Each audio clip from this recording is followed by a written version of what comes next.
On August 19, 1812, the United States Navy faced a concrete question. Could one American frigate survive a direct fight with the most feared naval power on Earth? The war against Britain had begun badly on land, American confidence was fragile, and the Royal Navy looked almost untouchable. Then the frigate USS Constitution met HMS Guerriere in the Western Atlantic. In less than an hour of close combat, surviving accounts and later evidence turned a fight between two wooden warships into a national story about craft, discipline, damage, and morale. The background was a larger war over trade, impressment, sovereignty, and power on the ocean. According to contemporary records, Britain was fighting Napoleon and used its navy to control Atlantic commerce, causing repeated American protests over seizures of ships and sailors. The United States entered the war with a tiny navy compared with Britain, so that imbalance shaped every decision. American commanders could not win by matching the Royal Navy ship for ship. They needed speed, strong hulls, heavy guns, and selective fights that could embarrass a much larger opponent. Constitution was built for exactly that kind of gamble. She was one of the early American heavy frigates, larger and more strongly framed than many ships called frigates in European service. Her live oak timbers, thick sides, and heavy armament made her expensive, but they also made her dangerous. Survivors and later accounts remembered round shot appearing to bounce from her sides, a detail that fed the nickname Old Ironsides. The phrase became famous, but the real advantage was practical engineering joined to disciplined seamanship. Captain Isaac Hull understood that survival came first. In July 1812, Constitution had escaped a British squadron after a grinding chase that used boats, anchors, towing lines, and patient labor in light wind. That escape mattered because it kept the ship free for the August cruise. It also showed the crew what kind of war they were fighting, not romantic spectacle, but exhausting work with ropes, guns, water, wood, and judgment under pressure. The July chase had also tested the organization Hull would need a month later. With little wind, sailors kedged the frigate by carrying anchors ahead in boats, dropping them and hauling the ship forward on the cables. Water and stores were shifted to improve speed. Boats towed, wet sails were used to catch faint air, and crews worked through heat while British pursuers tried the same devices. Constitution did not escape because of one dramatic trick. She escaped because officers coordinated many small measures faster and longer than the ships behind her. By August, the crew had already learned that survival depended on disciplined improvisation, shared labor, and close attention to the ship's response. HMS Guerriere entered the story as a respected British frigate under Captain James Richard Dacres. Guerriere had served in the Royal Navy after capture from the French and carried the confidence of a fleet used to command at sea. Dacres was not hunting an easy prize in the abstract. He was part of a naval world where reputation, signals, discipline, and gunnery mattered. When Guerriere and Constitution sighted each other on August 19th, both captains had reasons to fight. The engagement began with maneuver rather than instant destruction. The ships adjusted position, tested range, and tried to bring guns to bear. Constitution needed to avoid being raked while closing enough for her heavier broadside to count.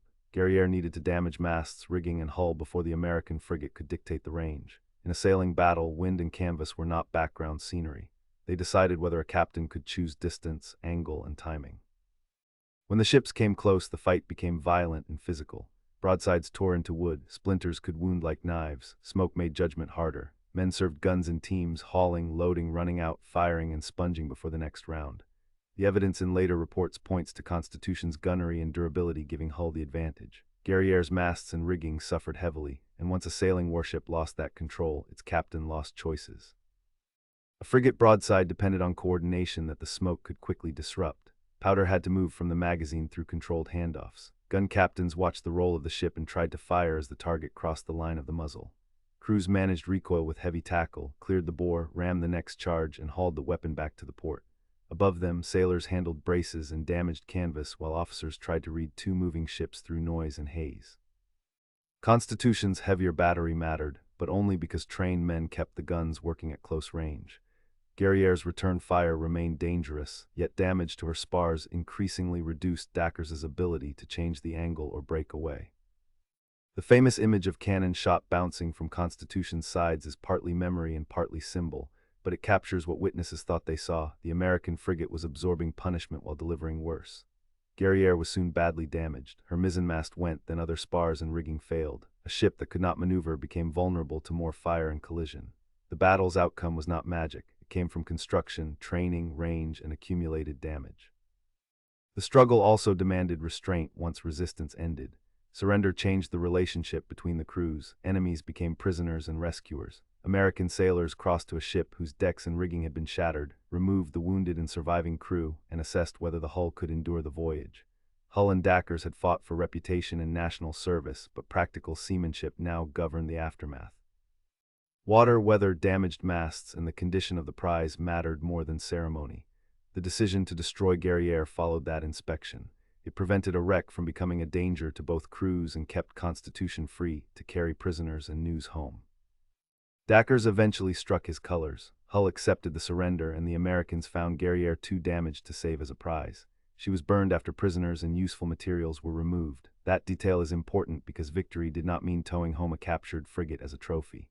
The practical result was the destruction of a British warship and the survival of Constitution, but the symbolic result was even larger. News of the victory reached a country hungry for proof that the war was not hopeless.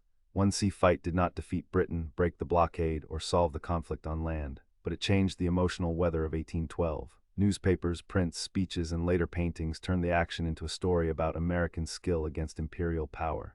The battle gave the young Navy a hero ship and gave civilians a victory they could picture. The battle also reveals the limits of heroic memory. Constitution's win did not mean the United States Navy was stronger than the Royal Navy. Britain still possessed overwhelming maritime power. American frigate victories were real, but they were selective contests by exceptional ships against isolated opponents. The strategic war remained difficult. That is why the episode matters. It was not a simple proof of superiority, but a morale victory made possible by careful design and tactical opportunity. For sailors, the story was also less polished than the legend. The deck after action meant smoke, broken spars, torn sails, wounded bodies, prisoner transfers, damage checks, and repair work. Victory had a material texture. It smelled of powder and wet rope. It depended on carpenters, gun crews, officers, marines, and seamen whose names rarely became slogans. Old Ironsides became a national symbol because many people did dangerous work well. Constitution's later survival deepened the memory. The ship served beyond the battle, escaped destruction as an object, and eventually became a preserved national icon. Visitors can still connect the name Old Ironsides to wood, guns, masts, and harbor air rather than only to a textbook sentence. That survival changes the way the August 19th battle is remembered because the central artifact did not vanish. The clearest lesson from Constitution and Guerriere is that history often turns when preparation meets a narrow opening. A stronger hull alone was not enough. Heavy guns alone were not enough. Hull's decisions, crew discipline, Dackers' choices, wind, range, and damage all mattered. When those factors converged, an hour of combat produced a legend that outlived the war itself. So August 19, 1812 deserves attention not only because an American frigate defeated a British frigate. It matters because the battle shows how technology, training, chance, and public memory combine. USS Constitution's victory over HMS Guerriere did not win the War of 1812, but it changed what Americans believed their Navy could do. That belief became part of the ship's name, part of the war's memory, and part of the reason Old Ironsides still means more than wood and canvas.